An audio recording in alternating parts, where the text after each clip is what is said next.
Legacy dead weight, Reed announced, pointing straight at me in front of 19 colleagues. I was 54. He had been here 6 months. I had been here 26 years and owned 22% of the place. I just said, interesting move, and walked out. 4 days later, he dropped his drink at the anniversary dinner when Owen introduced me to the entire board. But let me back up. My name is Wade Ellison. I joined Dune Systems when it was 11 people working out of a converted warehouse in Dallas. Fletcher Dune, the founder, interviewed me himself. He was trying to fix the office server when I walked in for my appointment. I sat down, watched him fight with it for about 90 seconds, then asked if I could take a look. 3 minutes later, it was running. Fletcher looked at me and said, "You're hired. Figure out the rest later." That was 26 years ago. I was 28 years old. Over the next few years, I built the core logistics infrastructure that became the backbone of everything Dune Systems runs on. When the company was burning cash and close to losing its biggest client, I worked 3 straight weekends and rebuilt our fulfillment routing system from scratch. It saved the company. Fletcher knew it. A year later, he offered me a raise.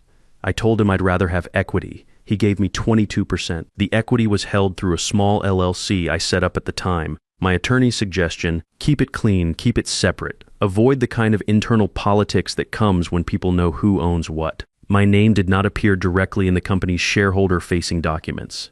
HR processed payroll. The equity sat in a different column that most employees never saw. For 26 years, nobody on the floor knew. Fletcher knew. His son, Owen, knew. The board knew. That was enough.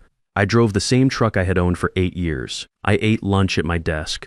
I wore jeans on Fridays and kept my head down. I was not invisible exactly, just unassuming. Which, as it turned out, was a problem for exactly one person. Reed Calloway arrived 6 months ago. 31 years old, MBA from a school he worked into conversation every chance he got. The board brought him in as innovation manager to modernize our approach. Within 8 weeks, he had rearranged the floor plan so younger employees clustered near his office, launched what he called rapid sprint cycles that cut testing timelines in half, and begun a quiet campaign to push out anyone over 40. I watched it happen. 4 people I had worked alongside for years got maneuvered out one by one. Impossible deadlines appeared on their plates. Key meetings stopped including them. Public critiques landed in front of their teams. Each departure got labeled failure to adapt. HR signed off on every termination. Reed had brought in 2 former colleagues to run that department when he arrived. The board member who recruited Reed, a guy named Harlan Price, who had joined the board 2 years prior, ran interference whenever anyone pushed back. Price had staked his credibility on Reed being the right hire, so questions got deflected. Departures got rationalized. The numbers Reed reported looked good on the surface. My project got taken next. I had been building a supply chain optimization system for 8 months. Reed reassigned it to Paige, a recent graduate who had been with us for 4 months. When I offered to walk her through my documentation, Reed cut me off in the hallway. "We are going in a different direction. Fresh perspective, no legacy assumptions. Paige does not need the old notes." I nodded, took my files home that night. 2 weeks later, my desk was moved to a corner near the storage room. My dashboard access dropped to read only. Comments I left in the shared workspace sat unanswered for days. Then came Monday morning. Reed opened the department meeting by pointing at me and saying, "We need builders, not legacy deadweight." 19 people found their laptops very interesting. Nobody looked up. I said, "Interesting move," picked up my notebook, and walked out. That night, I opened a new document and started writing everything down. Every incident, every date, every name, not for a lawsuit, not yet anyway. I had something more specific in mind. Here's what I knew that Reed did not. 7 years ago, I had developed a routing algorithm on my own time, on my own equipment, on a Saturday afternoon when I was trying to solve a problem nobody had asked me to solve. I documented it, filed it in the company's internal repository under my credentials, and moved on. The system ended up being adapted into a minor internal tool that few people used. Nobody had looked at that code in years. Reed had been digging through old repositories looking for anything he could package as a new initiative. He found the algorithm, stripped out the original comments, restructured the file architecture, and had been quietly building his flagship innovation pitch on top of it for 2 months. I knew this because Paige had mentioned, without realizing what she was saying, that the code base Reed handed her had some really old commits buried deep that she couldn't make sense of. I pulled up the original files that night, timestamps intact. Every commit under my username, 7 years of clean documentation. I closed the laptop and let Reed keep preparing his pitch. Reed scheduled his board pitch for a Wednesday afternoon. He had been building up to it for weeks, dropping hints in hallway conversations about a major routing innovation that would cut operational costs significantly. A few of the younger engineers were genuinely excited. They had no idea where the core logic came from. I sat in the back of the room. Reed had not invited me. I found out about the meeting through Paige, who mentioned it in passing while asking if I knew anything about a routing module she had found buried in the old repository. I told her it sounded familiar and left it at that. Reed presented for 40 minutes. Slides, projections, a live demo of the algorithm running against sample data. He called it a ground-up innovation. He used the phrase built from first principles twice. Miles Drayton, our CFO, was leaning forward by slide 12. Two other board members were nodding along. When Reed finished, there was genuine applause. Miles asked if anyone had questions or additional context to add. I raised my hand. I had my laptop open. I connected it to the projector cable before anyone could object, and I pulled up the original repository. Not the version Reed had refactored. The original, 7 years old, every commit timestamped, every line of core logic under my username.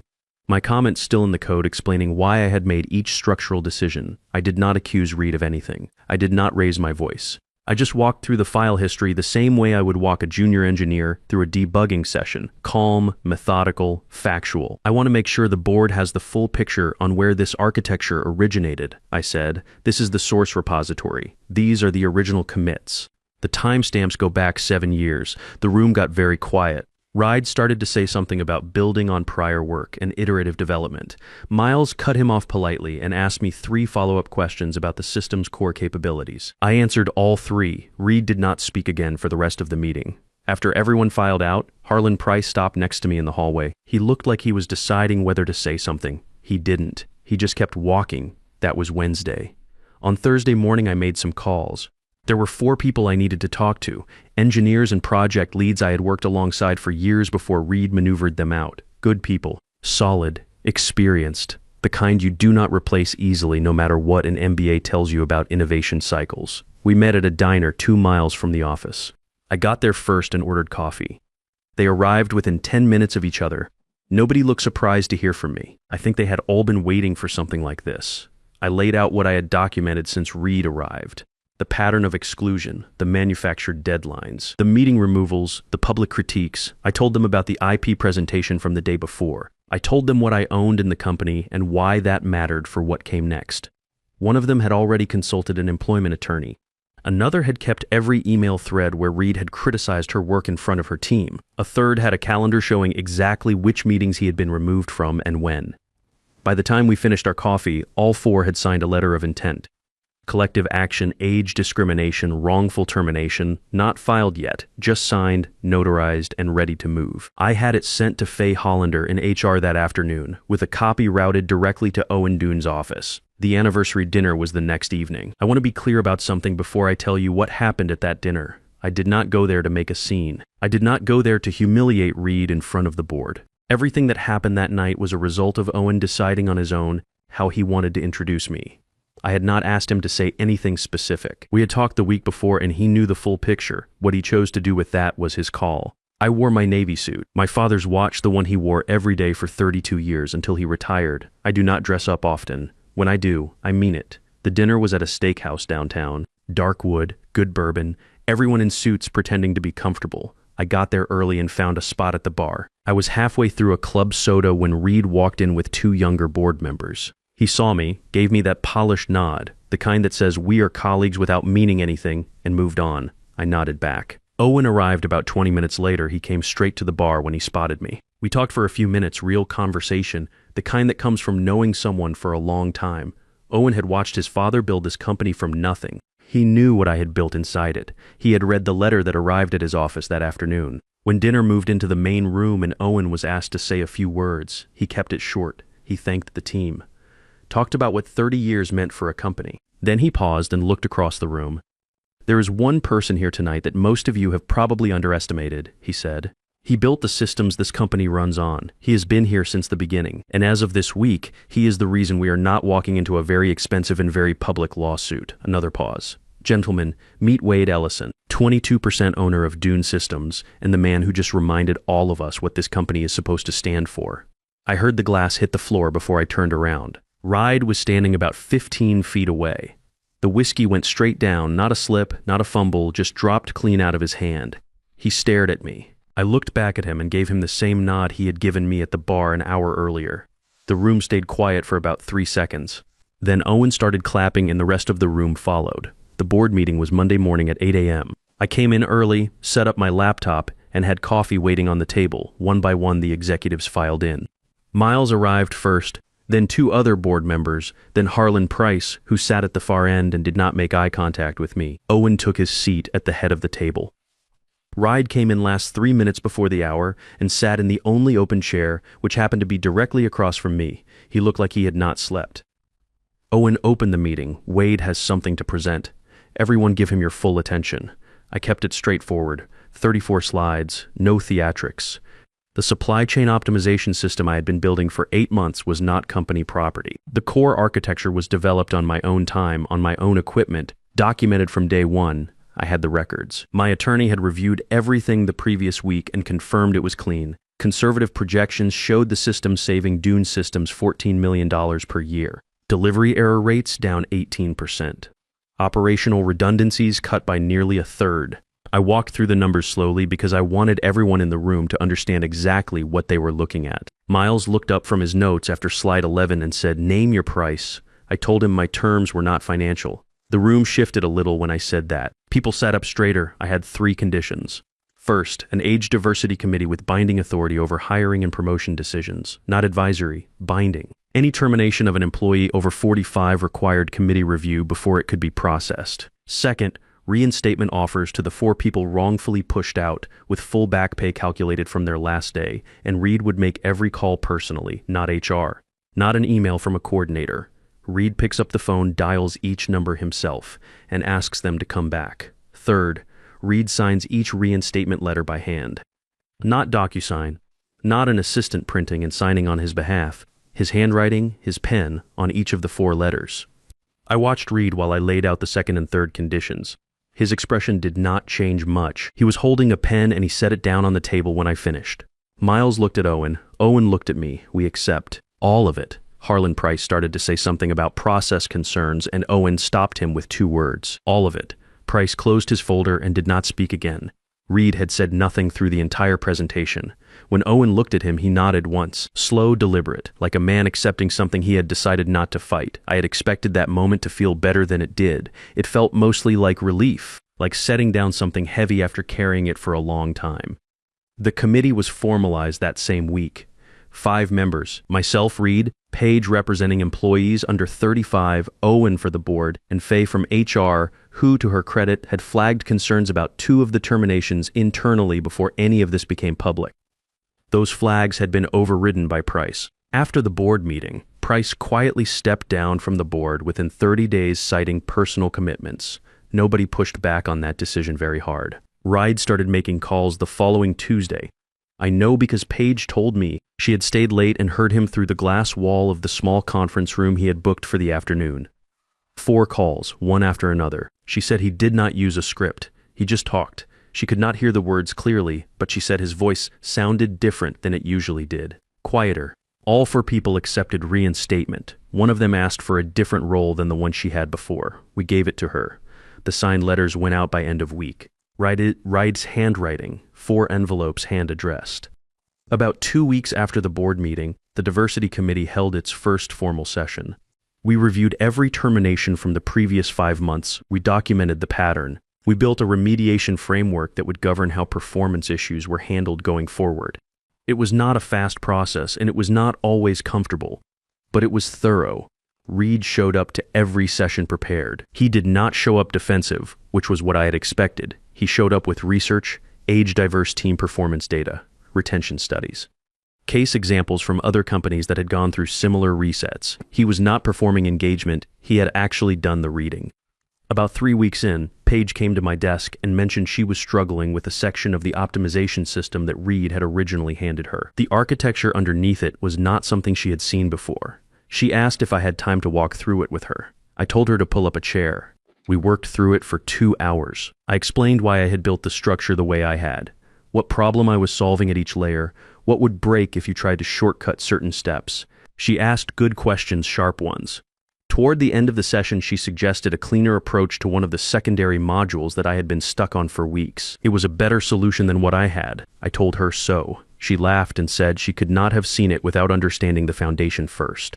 After that, we started meeting 3 mornings a week. No agenda, just working through the system together. What we built over the next 2 months was better than what either of us had designed alone. Not by a small margin either. The efficiency gains came in at 29% above my original projections when we ran the first full test. Miles sent me a 1-line email when he saw the results. It said, "I owe you a steak dinner." Reed knocked on my office door on a Thursday afternoon about a month after the board meeting. He came in carrying a folder and sat down across from me without being asked. That was new. The old Reed did not sit down in other people's offices. He summoned people to his. He opened the folder and slid a document across the desk. It was a sustainability proposal, quarterly culture audits, succession planning frameworks requiring diverse candidate slates, compensation structures tied to inclusivity metrics, ongoing education requirements for anyone in a management role. I read through the first few pages without saying anything. "I want to present this to the board before the quarter closes," he said. "Cultural change does not hold without structural reinforcement. The research is pretty consistent on that. Organizations revert within 18 to 36 months if the systems are not built to sustain the shift." I looked up at him. "This is thorough. It needs to be," he said. I kept reading. The implementation timelines were realistic. The metrics were specific enough to be measurable. Someone had put real work into this. I set the document down. "You want a run point on this?" "Yes." I studied him for a moment. 6 months ago, this man had pointed at me in a room full of people and called me dead weight. Now he was sitting in my office asking me to back a proposal he had built on his own time. "There is something I want to ask you first," I said. He nodded. "The push to get rid of the older engineers. I understand the MBA logic. Move fast, cut what looks slow, show the board a clean break even. But what was actually driving it for you?" He did not answer right away. He looked at the folder on my desk for a few seconds. "I was scared," he said. "Not of you specifically, of what you represented. Guys who had been inside these systems for 20 years who knew where everything was buried. I thought the ones who would adapt fastest to AI and automation were people like me. I thought if I did not move first, I would be the one getting pushed out eventually, so I pushed first. I let that sit for a second. So you fired the people who could have helped you survive what you were afraid of." He did not answer that. He did not need to. "You have my support on the proposal," I said. "Present it to Owen first, then the full board." He picked up the folder and stood. At the door, he stopped and turned back. "I was offered a position last week," he said. "Different company, better title, more equity, significant raise." "Congratulations," I said. I turned it down. I waited. They wanted me for what they called my aggressive modernization approach. They specifically mentioned the workforce restructuring I had done here before the committee was formed. He paused. "That is not who I want to be going forward, and I have not finished what I owe the people I pushed out." He left. I sat at my desk for a while after that, not doing much of anything. 6 months after that Monday meeting, I stood in front of the full company at the quarterly all hands. The auditorium was full. I kept the presentation short because the numbers did not need a lot of decoration. Productivity up 29%, turnover down 35%, innovation metrics, new process improvements, patents filed, product upgrades up 44%, employee satisfaction scores up 31%. I said what I actually believed, which was this: these results did not come from picking one generation over another. They came from stopping that fight altogether and building something that used everyone's best work. Reed started the applause from the front row. Paige was sitting next to him. She had been promoted to team lead 5 weeks earlier. She caught my eye and gave me a small nod. I gave one back. After the all hands, Fletcher found me in the hallway. He had flown in from his place outside Austin for the occasion. He looked the same as he always did. A little grayer, still sharp. He shook my hand the way he had the first time, both hands firm. "I should have told people who you were a long time ago," he said. "You gave me 22% of the company and left me alone to build things." I said, "That was the right call." He laughed. "You always were the easiest partner I ever had." We stood there for a minute, not saying much else. There was not much else that needed saying. Ride's sustainability proposal passed the board unanimously 2 weeks later. He was appointed Chief People Officer and took on the culture and talent portfolio with a mandate to make the Diversity Committee a permanent governance structure. Last I checked, the 4 people who came back were all still here. One of them got promoted. The system Paige and I built is running across every operational division. I still drive the same truck, still eat lunch at my desk most days, still wear jeans on Fridays. Some things do not need to change. Here's what I will say to you directly, because you have stayed with me through all of it. If you are over 50 and someone at your job is counting you out, writing you off, moving your desk toward the supply closet, let them finish their sentence. Do not argue. Do not threaten. Go home, open a document, and start writing everything down. then build something they cannot take credit for. The best move I made was not the IP reveal or the legal letter or the dinner moment. It was 26 years of quiet work that nobody could dispute. Experience is not a liability. It is inventory. Most people just do not know how to read the balance sheet. If this story hit close to home, drop it in the comments. I read every one,